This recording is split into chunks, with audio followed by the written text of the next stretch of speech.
ఈ దేశంలో అసలు వాళ్ళు పుట్టినటువంటి సమయం తెలియని వాళ్ళు ఉంటారు. పాపం వాళ్ళకి తెలియదు. వాళ్ళు జాతకర్మ చేయించుకున్న వాళ్ళు కారు. వాళ్ళకి జాతకాలు తెలియవు. తెలియనప్పుడు ఎవరైనా ఇబ్బందులు పడుతున్నారనుకోండి, పెద్దలు ఏం చేస్తారంటే వాళ్ళు పడుతున్న ఇబ్బందిని వింటారు. బహుశः జాతకంలో వీళ్ళకి ఈ దోషం ఉండి ఉంటుందేమో అని అనుమానం ఉంటే ఓసారి శ్రీకాళహస్తి వెళ్ళి దర్శనం చేసుకో అంటారు. శ్రీకాళహస్తి వెళ్ళి దర్శనం చేసుకోని ఎందుకంటారంటే, లోపలికి వెడుతున్నప్పుడే అపసవ్యంగా వెడతాడు. శివానుగ్రహం, శివుడు శాసిస్తాడు.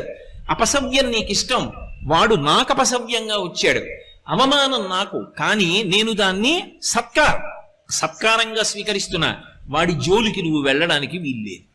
ఎందుచేత అంటారేమో, గ్రహములకు స్వాతంత్ర్యము లేదు. చాలా మంది తెలియక శనీశ్వరుడు అంటుంటారు. శనీశ్వరుడు అన్న మాట లేదు అసలు. శనైశ్చరుడు, శనైహి